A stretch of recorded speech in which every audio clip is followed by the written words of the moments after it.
discuss the summary of our research about diabetes mellitus. We came up with a thesis statement. Diabetes mellitus risk factors that lead to death. Through this, you will know the various aspects of this chronic disease and the risk factors that lead to it. The various ways it develops in the human body, the old and the new approaches to treatment, both from a pharmacological and a pharmacological point of view, ways to prevent and to manage the diabetes complications, how to improve their lives of the diabetic patients who are faced with not only physical but also psychological problems, and its statistical data which focuses on its prevalence from around the world to give a general idea of the current status of diabetes. The group prepared questionnaires and conducting research to gain more information about the diabetes and to know the different experiences of the respondents affected with this type of disease that is spreading worldwide. Diabetes is a widespread disease that affects millions of people. Approximately 10 million people are affected with diabetes, which is 5.9% of the entire population. There are several risk factors involved with diabetes, including old age, obesity, gender, obesity, a family history of diabetes, and a lack of physical activity.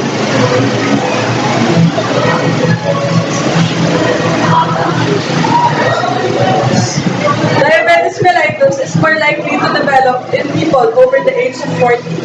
Of all the people in the world over 65 years old, 18.4% of them have diabetes. Between 60 and 90% of diabetes patients are overweight. The disease is more common in women than in men, with a 27 to 25 ratio. Diabetes is a very big topic. To make the diagnosis, complications, and the treatments of diabetes more understandable, we have divided diabetes into several topic pages, which go into more and more detail. Our research will help you find specific diabetes information, or you can come back to this introduction page to see each of the diabetes topics we will tackle. Diabetes is a serious disease that occurs when your body has difficulty in properly regulating the amount of dissolved sugar or glucose in your bloodstream.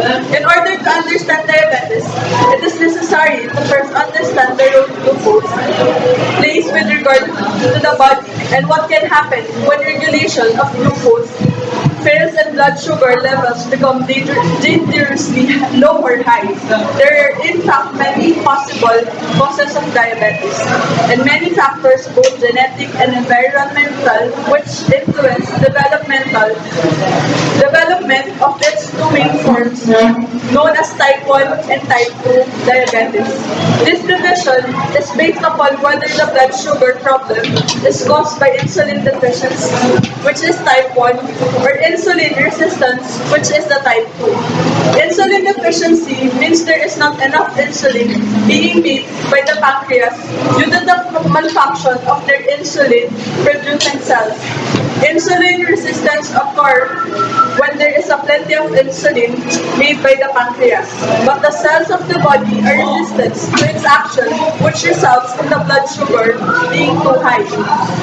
Knowing how diabetes affects your body can help you look after your body and prevent diabetic complications from developing.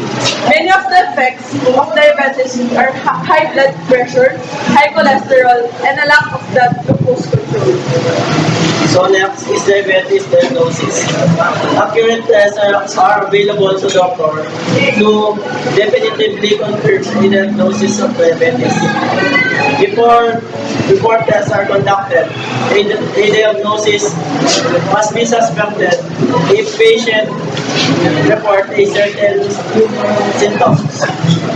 Doctors may also carry out a physical examination, which include check for complication and examining the pit for changes in sensation.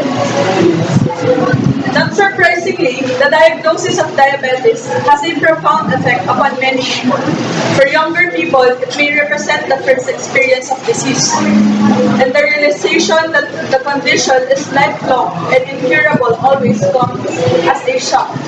Grief, anger, denial are common reactions, and people may torment themselves by seeking for unlikely explanations or miracle cures. No one likes diabetes, but a healthy and a realistic adjustment is the first step towards taking control of the disorder and getting on with the important things in life. Diabetes is certainly one of the many birth defects to look out for when planning to start a family. It is a wise decision to seek genetic counseling in advance in order to prevent any hereditary defects from happening. Genetic counseling may be provided by several different types of doctors, including family doctors. If necessary, special laboratory tests may be performed, and the counselor may be able to tell the couple whether genetic problems are indeed present. Our conclusion is diabetes mellitus is a slow killer with no non-curable treatment. However, its complication can be reduced through proper awareness and timely treatment. Three major complications are related to blindness, kidney damage, and heart attack. It is important to keep the blood glucose level of patient under strict control for avoiding the complications.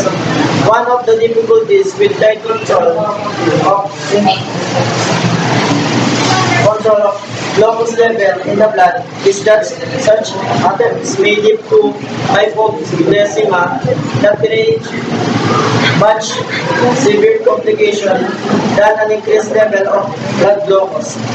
Although diabetes is not a curable disease, there are several treatments that contribute to keeping the diabetics stable and its side effect to a minimum. A healthy diet is important and can control the disease. 50% of all diabetics rely on healthy diet to keep their disease under control. Caloric intake must be consistent and fats, carbohydrates, and protein must be evenly distributed into three main levels. On the other hand, other patients require insulin injection to control the disease. These injections are used to fulfill their required amount of insulin the blood is not receiving from the pancreas. It is very important that diabetes patients follow the treatment to decrease the risk of future complications. One thing that is unfortunate about this is about one fourth of those who have it doesn't even know they have it. Exercising helps reduce the chance of getting diabetes because it forces your body to produce more insulin and also strengthens your cardiovascular system. So lifelong fitness is very important for everyone because it keeps the body healthy and away from disease like diabetes that affect millions of people worldwide.